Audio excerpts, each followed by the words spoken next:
வாசிக்கலாம். 34 சங்கீதம் 10 சங்கீதம் 34:10. சிங்கக்குட்டிகள் தாழ்ச்சி அடைந்து பட்டினியாயிருக்கும், கர்த்தரை தேடுகிறவர்களுக்கோ ஒரு நன்மையும் குறைவுபடாது. ஜெபம் பண்ணுவோம். வாக்குத்தத்தத்தில் உண்மையுள்ளவரும் வாக்கு மாறாதவரும் எங்களுக்காக மரித்து உயிர் தெழுந்தவரும் வரப்போகிறவருமாயிருக்கிற நல்ல ஆண்டவரே, இந்த வார்த்தை உம்முடையது. வார்த்தையின் மறைப்பொருளை வெளிப்படுத்தி தாரும். அடிய நாவில் இந்த ஒரு வார்த்தை சுயமாய் வெளிப்படாதபடி காத்துக்கொள்ளும். இயேசுவின் நாமத்தில் ஜெபிக்கிறோம் நல்ல பிதாவே, ஆமென். ஒன்றுக்கும் குறைவுபடாது. சொல்லுங்க, ஒன்றுக்கும் குறைவுபடாது. பக்கத்தில் கையை பிடிச்சு சொல்லுங்க, ஒன்றுக்கும் குறைவுபடாது. காட்டுல ராஜாவாகும் யாரு? சிங்கம். காட்டுல ராஜா யாரு? சிங்கம். வேட்டையாடுதலில் சிங்கம் ரொம்ப திறன் பெற்றது, புத்தி உடையது, அறிவுள்ளது. ஆனால் வேதத்தை வாசித்த பொழுது 34 சங்கீதக்காரன் சொல்லுகிறார், சிங்க குட்டிகள் தாட்சி அடைந்து பட்டினியாயிருக்கும், கர்த்தரை தேடுகிறவர்களுக்கு ஒரு நன்மையும் குறைபடாது. சிங்கத்துக்கு பிள்ளைகளுக்கு பட்டினி வந்துட்டுனா அப்போ சிங்கத்துக்கு என்ன கிடைக்கல? இறை கிடைக்கல, வேட்டை கிடைக்கல. பெற்றோர்களே, உங்க பிள்ளைகளை நீங்க வளர்த்தி ஆளாக்கி இருக்கிறீங்க. சில நேரத்தில் உங்க பிள்ளைகள் பக்கத்தில் வந்து சொல்லும், அப்பா அம்மா உங்களை விட நான் நல்லா என்ன செய்தேன், வளர்ந்துட்டேன். ஆனால் அவர்களுடைய வாழ்வு சிறு வயது முதல் அவங்க சுயமாய் வேலைக்கு போகாத வரையும் அவங்கள பட்டினி போடாம கர்த்தர் உங்களை பார்க்க வச்சாரு தெரியுமா உங்களை? அல்லேலூயா. ஆனால் வேர்ட் ஆஃப் காட், தேவ வசனம் சொல்லுகிறது, சிங்க குட்டிகள் தாட்சி அடைந்து பட்டினியாய் கிடக்கும், கர்த்தரை தேடுகிறவர்களுக்கோ ஒரு நன்மையும் குறைவுபடாது. ஒன்று கூடி விளக்குகிறேன். கர்த்தரை யார் யார் தேடுகிறீங்களோ உங்களுக்கு ஒரு குறைவும் வராது. 2 வசனத்தை உங்களுக்கு மென்ஷன் பண்ணி 7 காரியங்களை உங்களுக்கு எடுத்துரைக்க வந்திருக்கிறேன். இதை கவனமாக இந்த வார்த்தைகளை நீங்கள் கவனிக்க வேண்டும். மறுபடியுமாக பிலிப்பியர் 4 அதிகாரம் 19வது வசனத்தை திருப்பிக் கொள்ளுங்கள். தேவன் தம்முடைய ஐஸ்வரியத்தின்படி உங்கள் குறைவுகள் எல்லாம் கிறிஸ்து இயேசுவுக்குள் மகிமையிலே நிறைவாக்குவார். கொஞ்சம் என் கூட இந்த வசனத்தில், இந்த 2 வசனத்தில் பயணித்தால் மட்டும்தான் இன்னைக்குள்ள வார்த்தை உங்கள் இருதயத்துக்குள்ளே கடந்து செல்லும். தேவன் தம்முடைய ஐஸ்வரியத்தின் படி உங்க குறையெல்லாம் கிறிஸ்து இயேசுவுக்குள் மகிமையில் நிறைவாக்குவார். நம்ம எங்க எல்லாம் குறைவுபட்டோமோ, எங்க எல்லாம் நம்ம குறைவுபடப்பட்டு ஒதுக்கப்பட்டோமோ, தேவன் தம்முடைய ஐஸ்வரியத்தின்படி உங்க குறையெல்லாம் என்ன செய்வாராம்? கிறிஸ்து இயேசுவுக்குள் மகிமையில் நிறைவாக்குவார். கிறிஸ்து ஒருவனுடைய வாழ்வில் கிறிஸ்துவ உடையவனாக ஒருவன் மாற்றப்படும் பொழுது அவனுடைய சகல குறைவுகளை கர்த்தர் நிறைவாக்குவார் என்று ஆவியானவர் திருவுள்ளம் பற்றுகிறார். கரங்களை தட்டி கர்த்தருக்கு ஸ்தோத்திரம் பண்ணுவோம். ஆதலால் என்னென்ன காரியங்களுக்கு நீங்கள் குறைவுபட்டிருக்கிறீர்களோ அந்த குறைவினுடைய படுவதற்கு என்ன காரணம், என்னதெல்லாம் நம்ம செய்யல, ஆதலால் அதை என்னதெல்லாம் செய்தா இந்த குறைவு நிறைவாகும் என்று 7 காரியத்தை இன்றைக்கு தெளிவாக சபைக்கு கற்றுக் கொடுத்து உங்களை ஜெபத்தோடு அழைத்து சென்று அனுப்ப ஆசைப்படுகிறேன். வாசிக்கலாம்.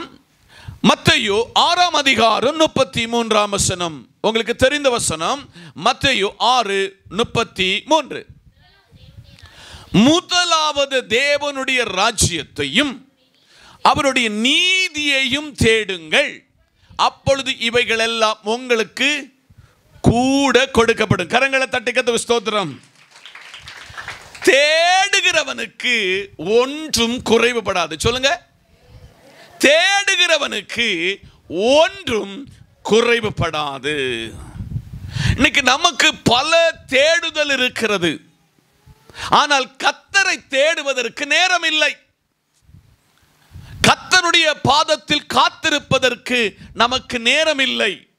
ஆனால் இந்த மத்தேயு என்கிற 4 சுவிசேஷத்தில் முதல் சுவிசேஷத்தின் எழுத்தாளன் சொல்கிறார், முதலாவது தேவனுடைய ராஜ்யத்தையும் அவருடைய நீதியும் தேடுங்கள், அப்பொழுது இவைகள் எல்லாம் உங்களுக்கு என்ன செய்யப்படுமா? கூட கொடுக்கப்படும். அமெரிக்காவின் ஜனாதிபதியாயிருந்த கனத்திற்குரிய ஆபிரகாம் லிங்கன் ஒரு நாளிலே அந்த தேசத்தினுடைய பிரசிடென்டாக, ஜனாதிபதியாக இருந்தார். அவர் மரித்து போன பின்பு பிரஸ் ரிப்போர்ட்டர்ஸ், செய்தியாளர்களுடைய சந்திப்பில் அவருடைய பிள்ளைகளை எல்லாம் கூப்பிட்டாங்க. உங்க அப்பா இந்த நாட்டினுடைய ஜனாதிபதி ஆவதற்கும் இவ்வளவு நிபுணனாக இந்த தேசத்தை ஆளுவதற்கும் என்ன காரணம் என்று கேட்ட பொழுது பிள்ளைகள் சொன்ன சாட்சி, கவனமா கேட்கணும், பிள்ளைகள் சொன்ன சாட்சி, எங்க அப்பாவினுடைய வெற்றிக்கு காரணம் என்னன்னா, ஒரு காலை எங்க அப்பா எழுந்திருக்க சொல்ல எங்க அம்மா முகத்தை பார்ப்பதற்கு முன்ன, எங்க முகத்தை பார்ப்பதற்கு முன்பதாக அவர் பரலோகத்தின் தேவனாகிய கிறிஸ்து என்னும் இரட்சகருடைய முகத்தை பார்த்துதான் ஒரு நாளை தொடங்குவார்.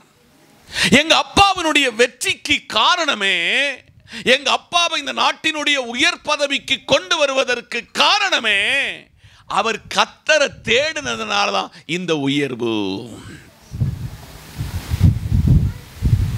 இன்னைக்கு ஒரு கல்யாண வீட்டுக்கு போக சொல்ல அலாரம் வச்சு, பட்டு சேலைக்கு ஒரு நேரத்தை தேய்ச்சி ரெடி பண்ணி, பேண்ட் ஷூட்டு கோட்டு டை கட்டுவதற்கு எவ்வளவு ஆயத்தப்பட்டு போகிறோம்.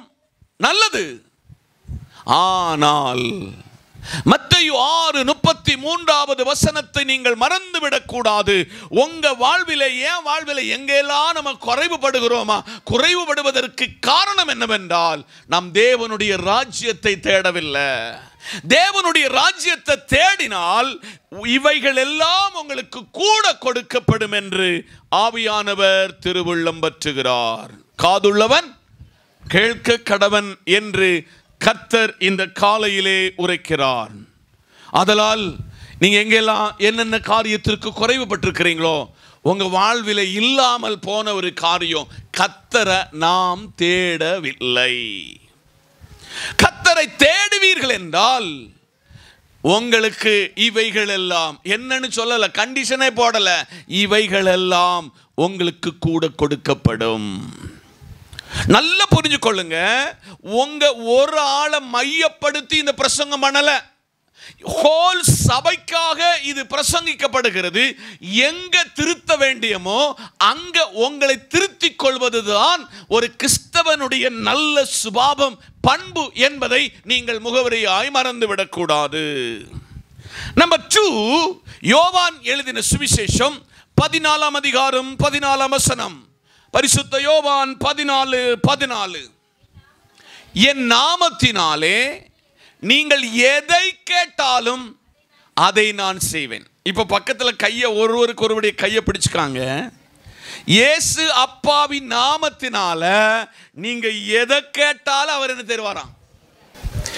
இன்னைக்கு பக்கத்துல பிரதர்கிட்ட சொல்லுங்க, சிஸ்டர் சொல்லுங்க, இயேசு கிறிஸ்துவின் நாமத்தினால நீங்க எதை கேட்டாலும் அதை என்ன செய்வாராம், தருவாரு. அதுக்கு மெய் சாட்சி நான், உண்மையான சாட்சி நான்.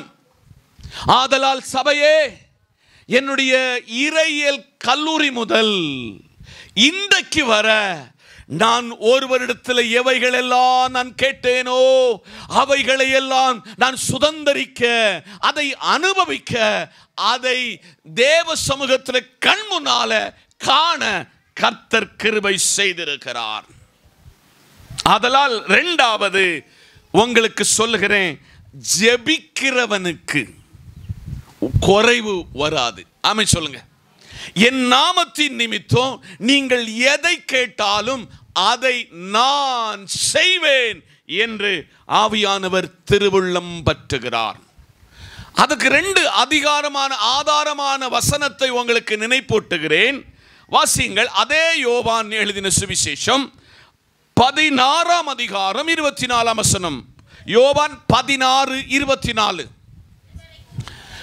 இதுவரைக்கும் நீங்கள் என் நாமத்தினாலே ஒன்றும் கேட்கவில்லை, கேளுங்கள், அப்பொழுது உங்களுக்கு உங்கள் சந்தோஷம் நிறைவாகும்படி பெற்றுக்கொள்வீர்கள். கரங்களை தட்டி ஸ்தோத்திரம் பண்ணுங்க.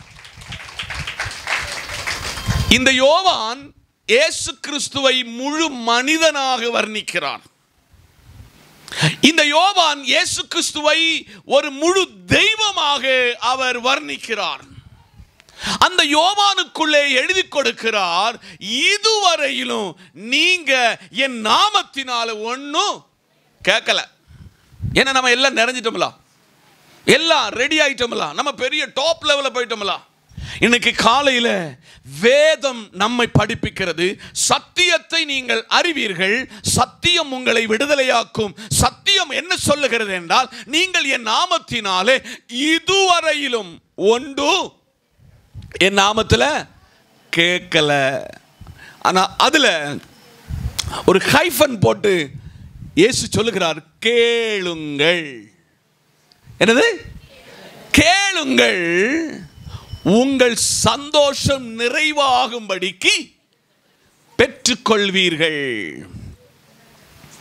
இன்னைக்கு காலையில கர்த்தரிடத்தில் கேட்போமா, நான் எங்க ஆண்டவரை குறைவுபட்டிருக்கிறேன், என் ஜெப வாழ்வு இல்லை, ஒரு பரிசுத்த வாழ்வு இல்லை, உங்க கூட நடக்கிறதுல நான் பின்தங்கி நிற்கிறேன்.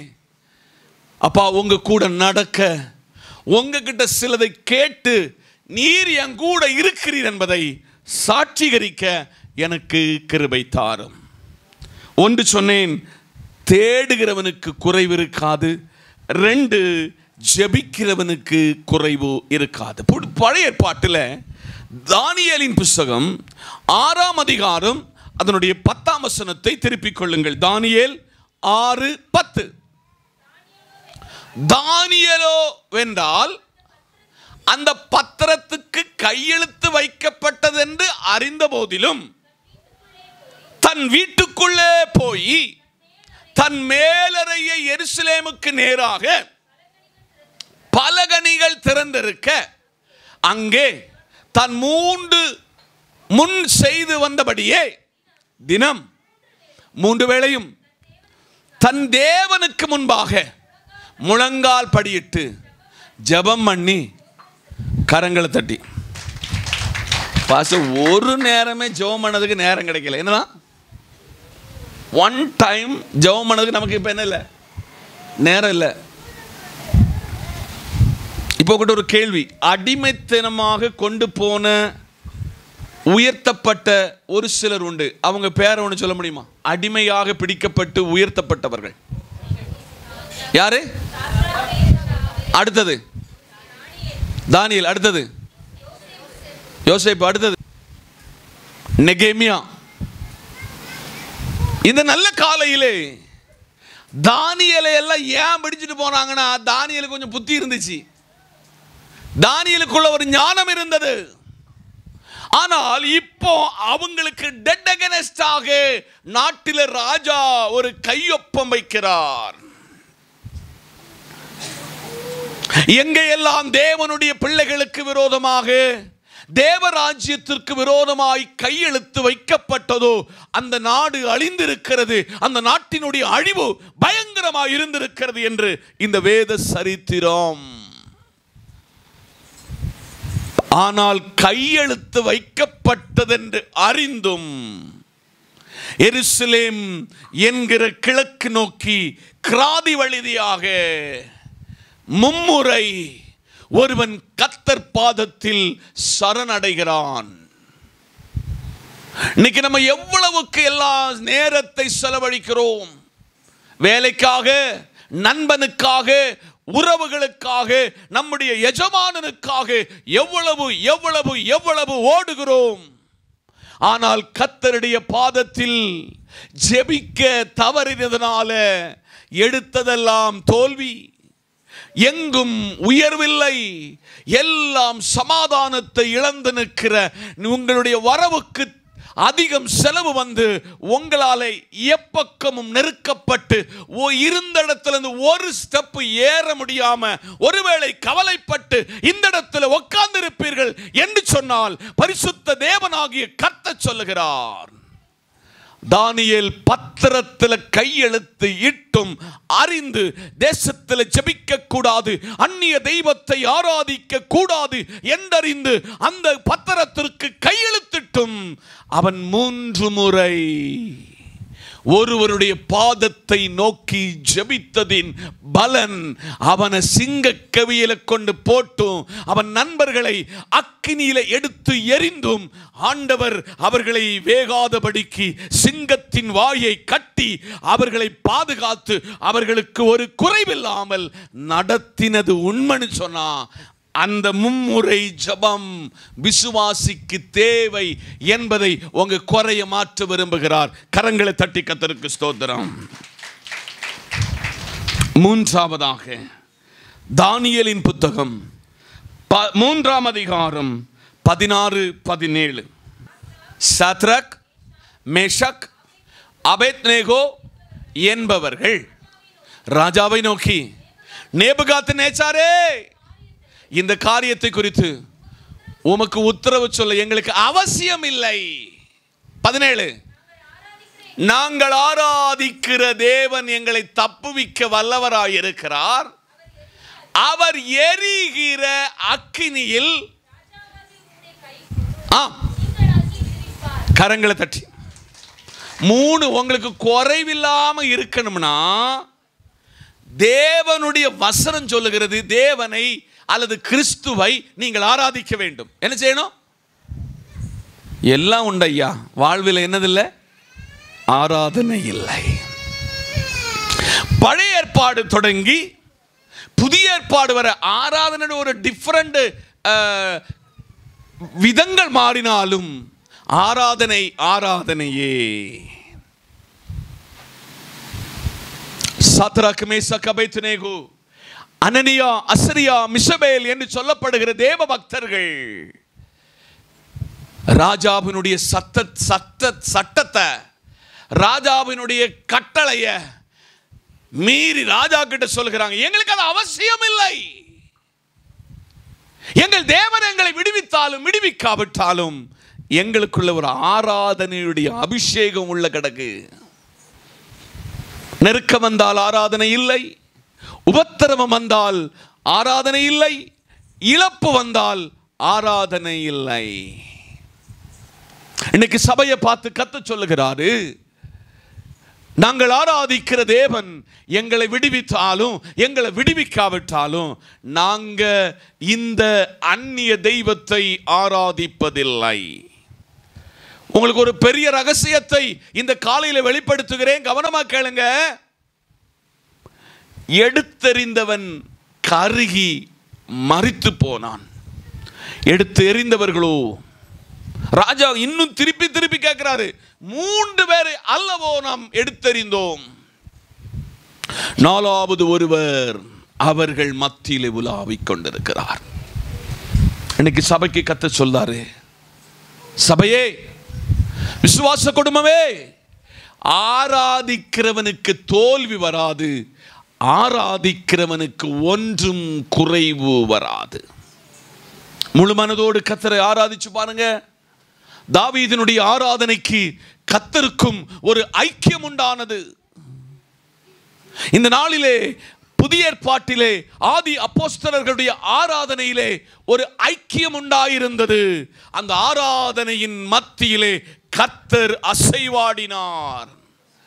அவருடைய மகிமை தேவாலயத்தை இருந்த இடத்தை அசைத்தது என்று வேதத்திலே பார்க்கிறோம். இன்னைக்கு உங்களுடைய என்னுடைய ஆராதனை எப்படி இருக்கிறது? பேருக்காக ஆராதிக்கிறீங்களோ? புகழுக்காக ஆராதிக்கிறீங்களோ?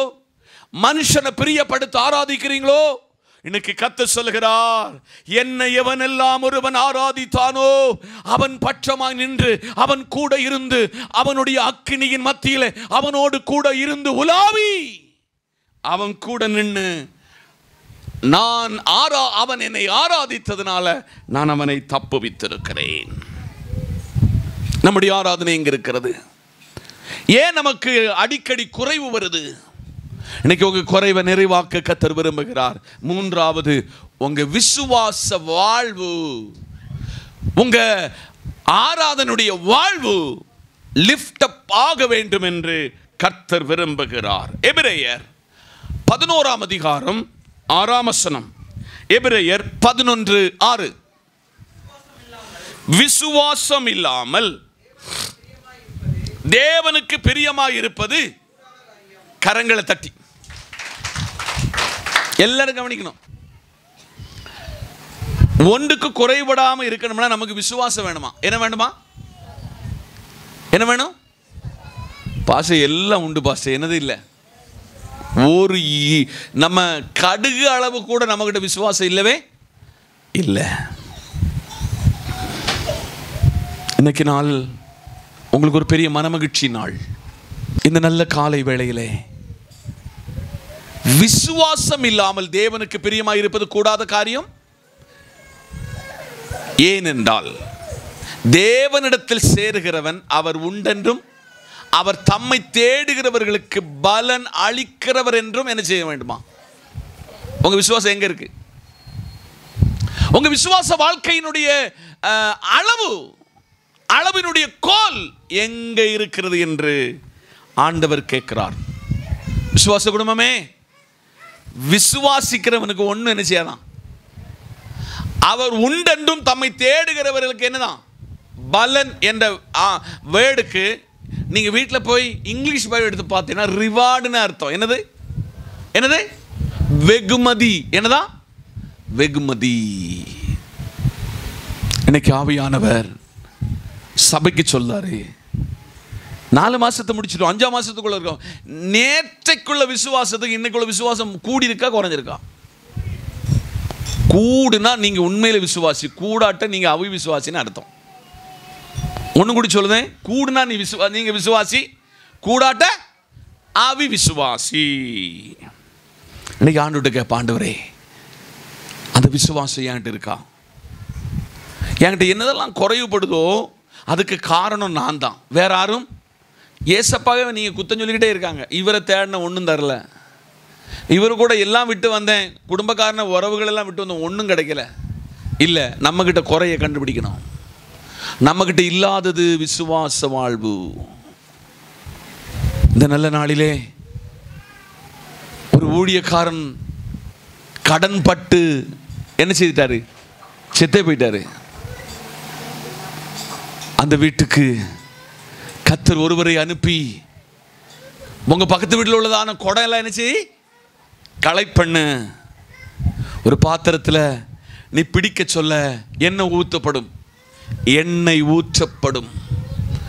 எண்ணெய் எல்லா வீடுகளிலும் இருந்து எண்ணெய் ரெடியாக்கி அந்த குடலாம் நிறைக்கப்பட்டது, அந்த கடன் அடைக்கப்பட்டது என்று இந்த பைபிள் நம்மை படிப்பிக்கிறது. எங்க இருக்கிறீங்க? உங்க விசுவாசம் எங்க இருக்கு என்று ஆண்டவரிடத்தில் நீங்கள் சோதிக்க வேண்டும். 5ஆவதாக எடுத்துக்கொள்ளுங்கள். 5ஆவதாக மல்கியா 3:10. என் ஆலயத்தில் ஆகாரம் உண்டாயிருக்கும்படிக்கு தசம பாகங்களை எல்லாம் பண்டக சாலையிலே கொண்டு வாருங்கள். அப்பொழுது நான் வானத்தின் பல கனிகளை திறந்து இடங்கொள்ளாமல் போகும்பட்டும் உங்கள் மேல் ஆசீர்வாதத்தை வர்ஷிக்க பண்ணுவேன் என்று, அதனால் என்னை சோதித்து பாருங்கள் என்று சேனைகளின் கர்த்தர் சொல்லுகிறார். அல்லேலூயா, அல்லேலூயா. 5, கொடுக்கிறவன் குறைப்பட மாட்டான். நல்லா புரிஞ்சுக்காங்க. நீங்க வழக்கமா செய்கிறீங்களோ இல்லையோ என்று எனக்கு தெரியாது. நான் வேதாகம கல்லூரியிலிருந்து தொடங்கப்பட்ட தசம பாகம் இன்று வரை கரெக்டாக எனக்கு வருகிறவைகள் எல்லாவற்றையும் வேர்பிரித்து கொடுத்ததினால நான் ஒன்றுக்கும் குறைவில்லாதவனாய் இருக்கிறேன் என்று உங்களுக்கு சாட்சியாக சொல்லுகிறேன். பழைய ஏற்பாட்டின் பிரமாணத்தின்படி 10 ரூபா வேலை செய்தால் 1 ரூபா எங்கே கொடுக்கணும்? கர்த்தருக்கு கொடுக்கணும். இன்றைக்கி நீங்கள் உங்கள் மனசாட்சியோடு நீங்கள் உழைக்கிற உழைப்பின் பங்கில் 10 ரூபா, நீங்கள் 100 ரூபாய்க்கு வேலை பார்த்தீங்கன்னா எத்தனை ரூபா வந்துடணும்? எத்தனை ரூபா? 10. 1000 ரூபாய்க்கு 100. ஆனால் புதிய ஏற்பாட்டில் அவன் விசனமாயும் அல்ல கட்டாயும் அல்ல. அடுத்த ஒரு வார்த்தை, முக்கியமான வார்த்தை, இருதயத்தின் ஏவுகிறபடி. இன்னைக்கு காலையில் நாம் கர்த்தருக்கு கொடுத்து ருசி பார்த்திருக்கிறோமா? ஆமென். கர்த்தருக்கு கொடுத்து ருசி பார்த்திருக்கிறோமா என்று இந்த நல்ல நாளிலே கர்த்தர் நம்மிடத்தில் கேட்கிறார். ஆமென் சொல்லுங்க. அதனால் உங்கள் ஒன்று குறைவு இல்லாமல் நீங்கள் கர்த்தருக்குள் காக்கப்பட வேண்டும் என்றால் நீங்கள் ஏசப்பாவை சோதித்தறிந்து உங்கள் 10 ஒரு பங்கை கர்த்தருக்கு கொடுக்கும் பொழுது உங்கள் மேல் உங்கள் குறைகளை நிறைவாக்குகிற கர்த்தர் என்று இந்த வேதம் நம்மை படிப்பிக்கிறது. ஆமென் சொல்லுங்க. 6வதாக வாசிங்க 34ஆம் சங்கீதம் 9ஆம் வசனம்.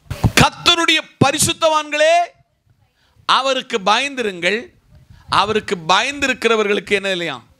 கரங்களை தட்டி. நம்ம வீட்டில் என்னதுக்கெல்லாம் நம்ம பயந்துருக்கோம்னு இப்போ ஒன்று சொல்ல போகிறேன். நம்ம வீட்டில் ஏற்ற பயப்படுகிறது கள்ளனுக்கு பயப்படுதோம். யாருக்கு? திருடனுக்கு. நம்ம வீடை பூட்டிட்டு ஒன்று கூடி தள்ளுவோம். எப்படி? என்னது இழுக்கிறோம்? பூட்டை இழுத்து பார்க்குறோம். யாருக்கு மேலே பயம்? கள்ளனுக்கு பயம். எடுத்து அம்மாமாருக்கு பெரிய ஒரு பயம். நம்ம அம்மாமார் பல நாளில் செய்கிற ஒரு பெரிய தப்பு, கேஸை ஆன் பண்ணி வச்சுட்டு எங்கே போயிடுவோம்? கல்யாண வீட்டுக்கு போயிடுவோம். அங்கே இருந்து பயம். இல்லை நான் அதை ஆஃப் பண்ணலையா? பல வீட்டில் பாவம் இந்த கணவன் கஷ்டப்பட்டு உழைச்சி கொண்டு பாத்திரம் கரிஞ்சி என்னதாக இருக்கு? ஃபயராக இருக்கிறது. கேஸை பயப்படுகிறோம், கரண்டை பயப்படுகிறோம், புருஷனை பயப்படுகிற ரொம்ப அம்மா மாதிரி இருக்கிறீங்க. ரொம்ப சந்தோஷம். புருஷம்னு கேட்டாலே ஃபோன் வந்தாலே கிட்டுக்கிட்டுன்னு என்ன செய்வோம்? நடுங்குவோம். அதை விட பாஸ்டரை பயப்படுவோம். இல்லை பாஸ்டர் எங்கேயாவது வாராரா, எங்கேயாவது நிற்காரா? சகோதரமாரே, இதெல்லாம் ஏமாத்து கச்சோடம். நீங்க பயப்பட வேண்டியது யாருன்னா கர்த்தரை பயந்தீங்கன்னா ஒரு குறையும் வராது. யார? கர்த்தரை பயப்படணும். எங்க வீட்டில் டிவி வச்சிருக்கிற அந்த இடத்துல கர்த்தர் இருக்கிறான்னு தெரிஞ்சவங்க டிவி போட மாட்டீங்க. இப்போ அதை விட ஒரு லேட்டஸ்ட் ஒரு டிவி என்ன தெரியுமா? Comedy TV. என்னது? அப்பா காமெடியை பார்த்து விழுந்து விழுந்து சிரிப்பு. அதனால சகோதரிமாரே, உங்கள 10 50 வெளியில் போகாமல் இருக்கணும்னா யாரை பயப்படணும்? அவரை பயப்படணும். ராஜம்பாஷ் உங்கள் கூட எல்லா வீட்டுக்கும் வந்துக்கிட்டு நீங்கள் தப்பு பண்ணதில்லை தப்பு பண்ணலன்னு பார்க்கக்கூடிய வேலை எனக்கு இல்லை. ஆனால் உங்களை பார்க்கக்கூடிய ஒருவர் இருக்கிறாரு. அவரை பயந்தால் மட்டும் போதும், ஒரு குறைவும் வராது. ஆமென் சொல்லுங்க. இங்கே தான் இருக்கிறீங்களா? அதனால் என்னென்ன காரியத்துக்கு இதுவரை பயந்துக்கிட்டு இருக்கீங்களோ இன்னைக்கு அந்த பயத்தை தூக்கி எடுத்தறிஞ்சிருங்க. ஒருவரை மட்டும் பயப்படுங்க. யார? ஒருவரை பயப்படுங்கள்.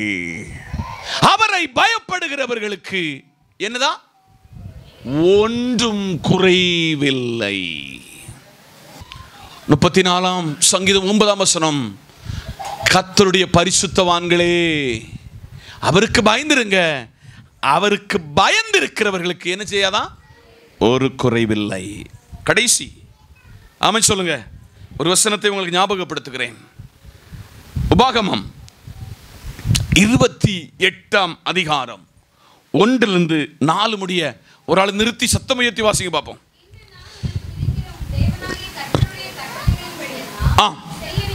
இன்று நான் உனக்கு விதிக்கிற உன் தேவனாகிய கர்த்தருடைய கட்டளையின்படி எல்லாம் செய்ய நீ கவனமாயிருக்கும்படி அவர் சத்தத்துக்கு உண்மையாய் செவி கொடுப்பாய். ஆனால் உன் தேவனாகிய கர்த்தர் பூமியில் உள்ள சகல ஜாதிகளில் உன்னை மேன்மையாக வைப்பார்.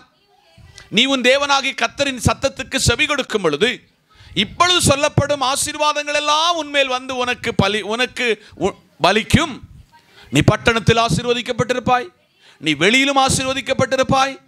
உன் கற்பத்தின் கனியும் உன் நிலத்தின் கனியும் உன் ஆடுகளின் பெருக்கமும் உன் ஆடுகளின் மந்தையும் ஆகிய உன் மிருக ஜீவன்கள் பலனும் கரங்களை தட்டி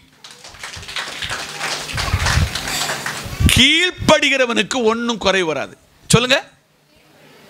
உலகத்தில் ஏற்றவும் பெரிய படி என்கிறது கீழ்ப்படி. என்னது என்னது? கீழ்ப்படி. அல்லேலூயா. இந்த காலையில் இன்று நான் உனக்கு விதிக்கிற உன் தேவனுடைய கட்டளைகளை எல்லாம் செய்ய நீ என்னதான் இருக்கணுமா? கவனமா இருக்கணும். இந்த ஆராதனையில் உங்களுடைய தேவனுடைய சமூகத்தில் உங்கள் தேவனுடைய கட்டளைகளை நீங்கள் கீழ்ப்படுகிறீங்க. என்ன கட்டளை? 6 நாள் நம்ம நாள், 7ஆம் நாள் யாருடையது? கர்த்தருடையது. இது மனமகிழ்ச்சி நாளா? இந்த நாளுக்கு என்ன பேரா? மனமகிழ்ச்சி நாள். நீ செய்ய கவனமாயிருக்கும்படி அவர் சத்தத்துக்கு எப்படி கொடுக்கணுமா? உண்மையா செவி கொடுக்கணும். இந்த ஒரு வாரம் அந்த வசனத்தில் நீங்க பயணித்தேன்னு வச்சுக்காங்களாம், அந்த வசனம் உங்ககிட்ட பேசிக்கிட்டே இருக்கும். கவனமாக இருக்கும்படி அவர் சத்தத்துக்கு உண்மையாய் செவி கொடுப்பாயானால் உன் தேவனாகி கர்த்தர் பூமியில் உள்ள சகல ஜாதிகளை உன்னை என்ன செய்வார்? மேன்மையாக வைப்பார். ஆனால் கர்த்தர் சொல்லுகிறார், என் கட்டளையை ஒருவன் கை கொண்டால் பூமியில் உள்ள சகல ஜாதிகளிலும் உன்னை நான் என்ன செய்வேன்? மேன்மையாக வைப்பேன். இன்னைக்கு உங்களை மேன்மையாக வைக்க விரும்புகிறார். 2ஆம் வசனம் 28:2. நீ உன் தேவனாகிய கர்த்தரின் சத்தத்துக்கு செவி கொடுக்கும் பொழுது இப்பொழுது சொல்லப்படும் ஆசீர்வாதங்கள் எல்லாம் உன் மேல வந்து உனக்கு பலிக்கும். நம்பர் 1 சொல்லுங்க பிரதர். அத 3ஆம் வசனம்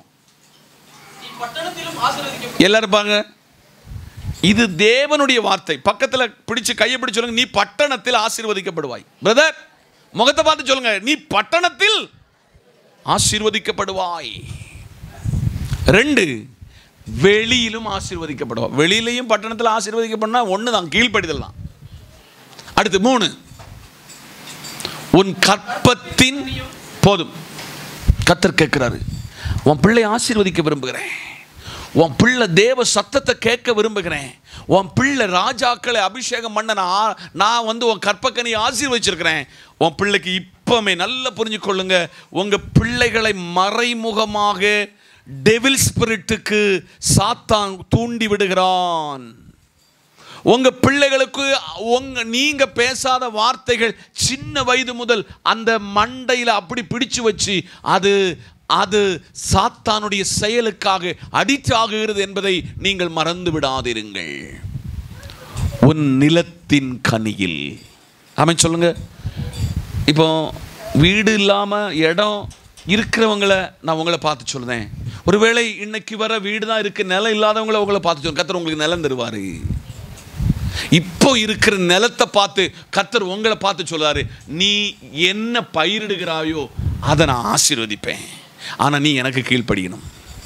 நீ எனக்கு உன் ஆடுகளின் மந்தையுமாகிய உன் மிருக ஜீவனின் பலனும் ஆசீர்வதிக்கப்படும். ஆமென் சொல்லுங்க. கர்த்தர் உங்களுடைய ஆடு மாடுகளின் பெருக்கத்தை கர்த்தர் உங்களுக்கு தருவார் என்று ஆண்டவர் சொல்லுகிறார். ஆமென் சொல்லுங்க. இன்னைக்கு காலையில் 7 காரியங்களை நீங்கள் இந்த காலையில் கேட்டிருக்கிறீங்க. இன்னைக்கு உங்க குறைகளை கர்த்தர் மாற்ற விரும்புகிறார். 1, தேடுகிறவன் குறைவுபட மாட்டான். தேடுகிறவன் குறைவுபட மாட்டான். 2, ஜெபிக்கிறவன் குறைவுபட மாட்டான். 3, ஆராதிக்கிறவன் குறைவுபட மாட்டான். 4, விசுவாசிக்கிறவன் குறைவுபட மாட்டான். 5, கொடுக்கிறவன் குறைவுபட மாட்டான். 6, பயப்படுகிறவன் குறைவுபட மாட்டான். 7, கீழ்ப்படுகிறவன் குறைவுபட மாட்டான். ஆனால் உங்களில் என்னில் ஆண்டவர் விரும்புகிறார், நீங்க ஒரு குறையில்லாத ஒரு வாழ்க்கை வாழணும். சொல்லுங்க, நீங்க ஒரு குறையில்லாத வாழ்வு. உங்க பாட்டில் உள்ள பொய்யெல்லாம் மாத்திட்டு இந்த 7 காரியத்துக்கு உங்களை முழுமையாக ஒப்பு கொடுங்க. இந்த 7 காரியத்துக்கு முழுமையாக அர்ப்பணிங்க. கர்த்தர் உங்களை ஆசீர்வதிப்பார், உங்களை மேன்மைப்படுத்துவார், உங்கள் குறைவுகள் எல்லாம் நிறைவாகும். தேவன் இந்த வார்த்தையினால் ஆசீர்வதிப்பார். கண்களை மூடுவோம், ஜெபிப்போம். நேசிக்கிற நல்ல பிதாவே, பரிசுத்த ஆவியானவர், நீர் எங்களோடு கூட பேசினீர், அதற்காய் நன்றி. நேசக்கரம் எங்களோடு இருக்கட்டும். துதிகன மகிமையாம் எடுத்துக்கொள்ளும். இயேசுவின் நாமத்தில் பிதாவே, ஆமென்.